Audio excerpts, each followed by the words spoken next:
What did Karoline Leavitt say that left the little girl and everyone around wiping away tears? This heartfelt exchange over a simple necklace turned into a powerful, unforgettable moment. The community center in Lawrenceburg, Tennessee was alive with warmth and conversation. The scent of freshly brewed coffee mixed with the sweetness of pastries, creating a comforting embrace for everyone gathered. Neighbors mingled, laughter echoed through the hall. And for a few hours, life seemed to slow down enough for people to truly connect. Amidst the crowd, Karoline Leavitt stood by a folding table stacked with pamphlets, smiling warmly as she shook hands and exchanged stories. These meet and greet events weren't about publicity for her, they were about listening, about hearing the raw, unfiltered experiences that reminded her why she dedicated herself to public service. She was in the middle of a conversation with an elderly woman about the local schools when she felt a faint tug at her sleeve. At first, she thought it was nothing, but the tug came again, small yet insistent. Turning her head, she looked down and met the gaze of a little girl, no older than 7. The child had chestnut curls framing a round, freckled face and wore a simple floral dress, her small fingers clinging nervously to the hem. Her wide brown eyes, full of curiosity and something deeper, were fixed not on Karoline's face, but on the delicate gold cross necklace resting against her collarbone. Karoline crouched down, softening her voice. "Hey there," she said with a gentle smile. "What's your name?" The girl hesitated, her fingers twisting in the fabric of her dress. "Lily," she finally whispered. "It's nice to meet you, Lily," Karoline replied, the warmth in her voice calming the little girl. But Lily's gaze didn't waver. Instead, she lifted a small, trembling finger and pointed at the cross. "What does your necklace mean?" she asked. Time seemed to slow. The background noise didn't fade completely, but for Karoline, the world shifted. A simple question, innocent, sincere, yet hit with the force of a tidal wave.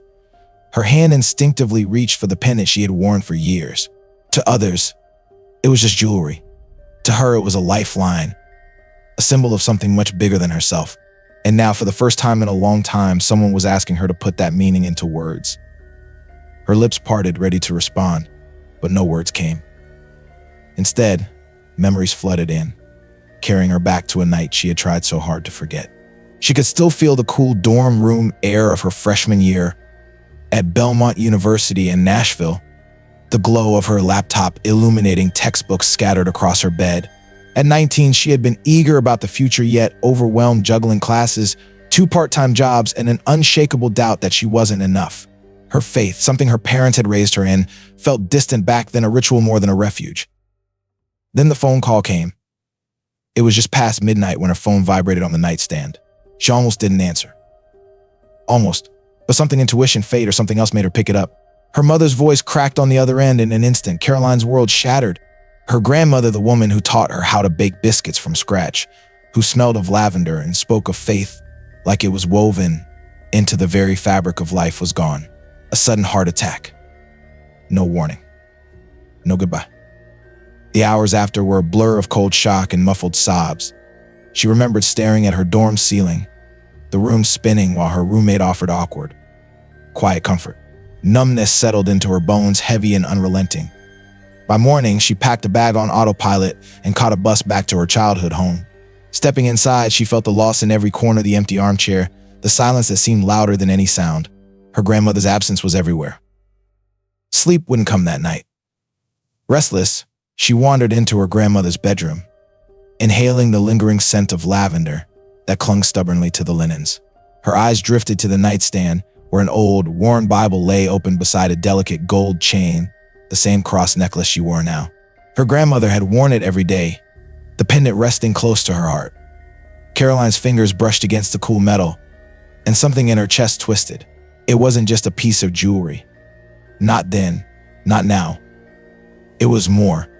She didn't fully understand what, but standing in that room, grief clawing at her, she felt its weight beyond the physical. Slipping the chain over her head, the cold pendant pressed against her skin, sending an unexpected shiver down her spine. She expected comfort. Instead, she felt anger, raw and burning. Why would God take someone so kind, so unwavering in her faith? Why leave Karoline drowning in a sea of unanswered questions? People spoke of finding peace in loss, of trusting in some greater plan, but none of it made sense to her that night. None of it soothed the jagged edges of her pain. Her knees gave out, and she sank onto the edge of the bed. Tears came, then hot, unrelenting, gut-wrenching. Not the quiet kind that slipped down your cheeks unnoticed, but The kind that stole your breath, that clawed up from the depths of your soul and left you gasping. She clutched the cross so tightly her palm ached, the edges pressing into her skin like tiny anchors holding her to something real when everything else felt like it was slipping away. Through sobs that shook her frame, she buried her face into her grandmother's quilt. Lavender filled her senses, mingling with salt and grief. And in that dark room, with nothing but the hum of crickets outside and the creak of an old house settling, she whispered a plea more than a prayer. If you're out there, if you're real, I need to know. Because right now, I don't feel anything. No voice answered. No miraculous warmth enveloped her. Just silence. Yet, something shifted. Not a revelation, not a flashing sign, something smaller. A breath that came a little easier.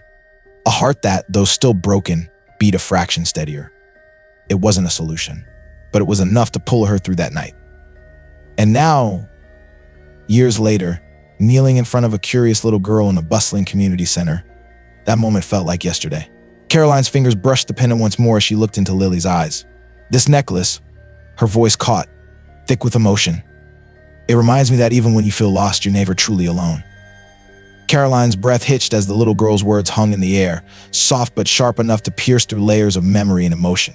Lily's tiny hand hovered near her neck, where a necklace once hung but was no longer there, a sacrifice made out of necessity, not choice. We needed food more than jewelry. It was a statement far too heavy for such young shoulders. Yet Lily carried it with the kind of quiet acceptance that only children who've seen hardship truly possess. Karoline felt a familiar ache swell in her chest, one that transported her back to that night years ago, the night grief had pulled her under and faith had barely kept her afloat. Her mind drifted back to her grandmother's room, the weight of loss pressing down like a suffocating blanket. It hadn't been the soft, tearful mourning people talked about. It was raw, consuming, a kind of grief that twisted deep and refused to let go. Her sobs had echoed in the emptiness of the house, her forehead pressed against the fabric of her grandmother's quilt, the scent of lavender wrapping around her like a ghostly embrace. If you're real, if you're really out there, she had whispered into the silence, her voice breaking. I need to feel something. Anything. Because right now I feel nothing at all. The silence that followed had been brutal. No comforting voice, no divine warmth enveloping her, just the hum of crickets outside and the occasional creak of the old house settling. She should have felt foolish, should have wiped her face and moved on. But she hadn't. She'd stayed there, breathing through the emptiness until something shifted. Not a grand revelation, not a lightning bolt of clarity, just a subtle change, a tiny flicker in the darkness. Her heart, which had felt like it was unraveling, slowed, the tightness in her chest loosened, just enough for her to draw a steady breath. It wasn't a solution, but it was something. Enough to stop her from drowning. Pulling the cross necklace from her collarbone, she had stared at it through tear-blurred eyes. It had belonged to her grandmother, yet in that moment, it felt like it had found her instead. She hadn't known what came next, or if her faith would ever return to what it once was simple. Unquestioning, but she knew she wasn't as alone as she had thought. And sometimes enough was enough to keep moving forward. The days that followed her grandmother's passing were a haze of condolences and half-hearted smiles. Relatives patted her shoulder, murmuring words that blurred into white noise, but beneath the sorrow something had shifted. Every time her fingers brushed the delicate cross resting against her collarbone, she felt a flicker of steadiness, like an anchor tethering her to the world. When she returned to Belmont University a week later, the campus felt both painfully normal and strangely distant. Yet stepping off the bus with the weight of grief still pressing against her, she noticed something unexpected, a quiet strength had begun to grow where the hollow ache had been. It was about a month later, in the dimly lit student lounge, that the necklace found a new purpose. Karoline had been flipping through a textbook, the words swimming on the page, when a classmate she barely knew, Malik, slumped into the seat across from her. His eyes were rimmed red, his face pale. "You okay?" she asked gently. He didn't answer at first, his gaze fixed on the coffee table between them. Then, in a voice so quiet it barely reached her ears, he whispered, "My dad died last night." Karoline froze. The expected words, "I'm so sorry," or "that must be really hard," felt inadequate, flimsy against the weight of his grief. Instead, she reached for her necklace, fingers curling around the familiar pendant, drawing from it the same small comfort it had offered her. "I lost my grandma last month," she confessed. "I don't have the right words, but I know what it feels like." To think nothing will ever make sense again. Malak's jaw clenched as he blinked rapidly, struggling against the tears that threatened to fall. Karoline hesitated, then, without fully thinking it through, unclasped the chain and held it out to him. His eyes widened. I can't take that," he stammered. "You're not taking it," she said softly. "You're borrowing it. Until you feel like you can breathe again." He didn't speak at first, just stared at the cross like it was something far more valuable than a piece of jewelry. His hand trembled as he finally reached out, the weight of the pendant settling into his palm, and maybe a little of the burden he carried lifting. Karoline hadn't known then how significant that moment would be, the first of many small acts that would ripple further than she could imagine. Faith, she was learning, wasn't about having answers. Sometimes it was about showing up when someone else was too lost to find their way. Now, years later, kneeling in front of Lily, Karoline felt the weight of those memories intertwined with the present. She glanced down at her necklace, the replacement she had bought after giving Malek her grandmother's and let out a slow, steadying breath. That first necklace never came back. Malak had told her, months later, that he wasn't ready to return it. She'd simply smiled and said, "Then it's yours." And that was that. Lily's gaze remained locked on her, her young eyes carrying an understanding far beyond her years. Karoline reached for the cross at her neck, her fingers grazing the cool metal. "My grandmother gave me a necklace just like this," she began, her voice gentle but thick with emotion. "At first, I thought it was just something pretty. But after she passed, I realized it was something bigger. It reminded me that even when I felt completely alone," her voice caught. She swallowed. "I never really was." The little girl's fingers twitched at her side.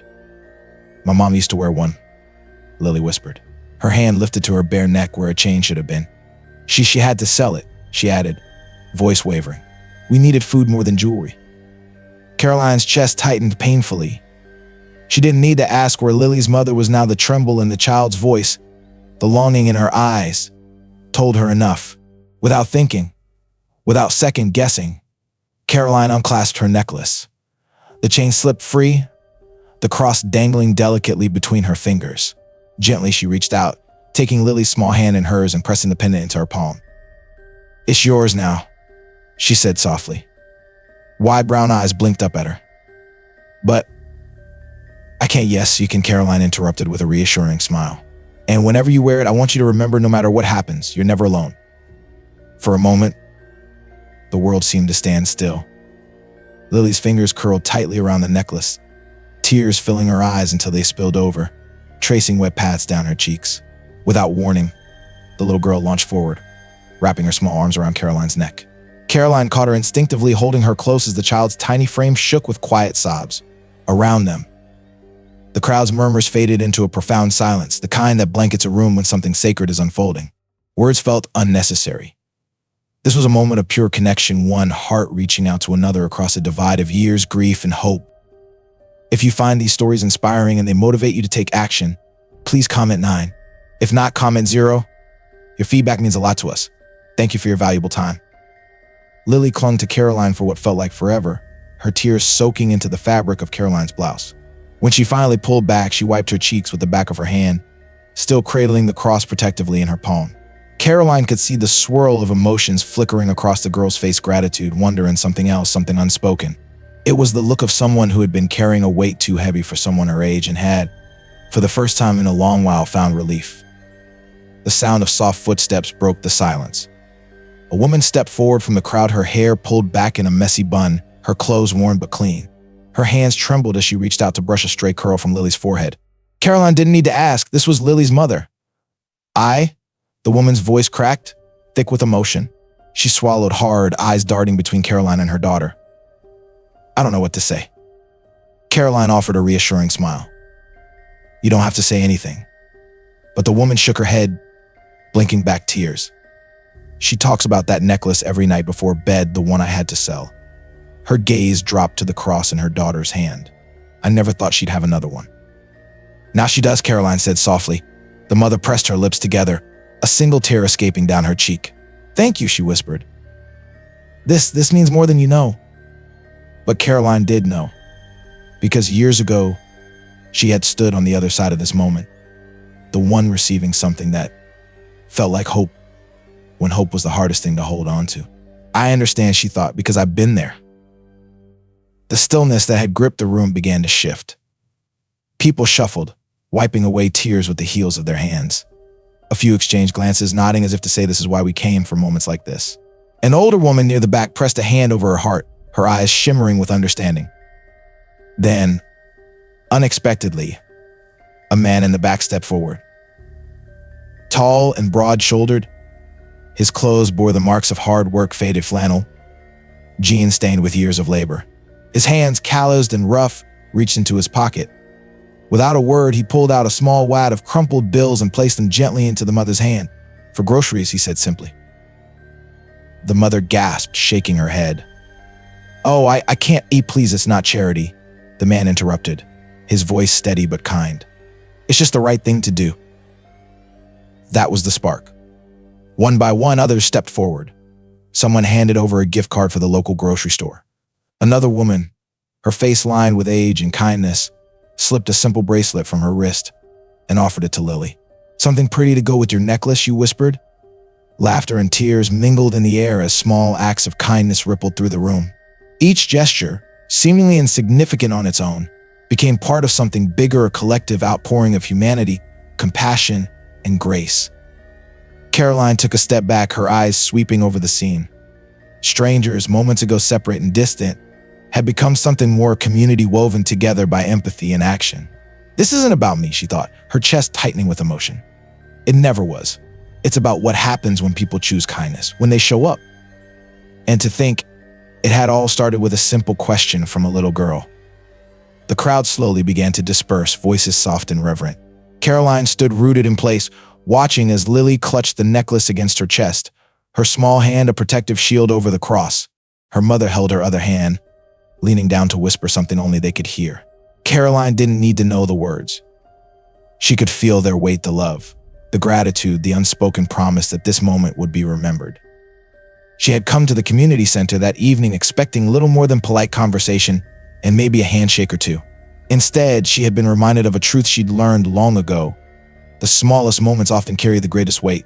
That little girl, in asking a simple question, had given Karoline something profound in return, a renewed understanding of why kindness mattered, why faith mattered. She thought back to that night in her grandmother's bedroom, her desperate plea for a sign, for something to hold on to. She had spent years believing faith was about having answers. But now she knew better. Faith wasn't about certainty. It was about trust. Trusting that even in the darkest moments when answers felt out of reach, there was still light to be found. Sometimes that light came in the form of a warm embrace, a stranger's generosity, or a tiny hand tugging at your sleeve. As she turned to leave, a small tug on her jacket stopped her in her tracks. Karoline looked down. Lily was standing there again, her fingers still curled around the cross, her eyes shining with something deeper than joy, understanding. "Miss Karoline," she asked softly. Karoline crouched down, meeting her gaze. "Y'all, sweetheart." The little girl hesitated, then said, "I think my mom's right. You gave me more than a necklace." Karoline's throat tightened. "And you," she whispered, "gave me more than a question." Lily beamed, then turned and ran back to her mother, her curls bouncing with each step. Karoline watched them go, her heart lighter than it had been in a long time. She didn't know what challenges lay ahead for that little girl or her mother. Life had a way of throwing curveballs no one saw coming. But she did know this: they wouldn't face them feeling alone. Stepping out into the cool evening air, Karoline glanced up at the sky painted in soft purples and oranges. The first stars had begun to emerge, tiny pinpricks of light breaking through the darkness. She reached for her collarbone, instinctively seeking the familiar weight of her necklace. It wasn't there, and yet somehow she had never felt more whole. Some moments stay with you forever. Sometimes the smallest gesture, a kind word, a simple gift, an act of understanding can change a life. Maybe, she thought, that's what faith really is. Not a lightning bolt, not an answer etched in stone. Just people showing up for each other again and again, and as she walked to her car, she carried that warmth with her, the kind that lingers long after the moment has passed, lighting the way forward. She couldn't promise that life would always be easy.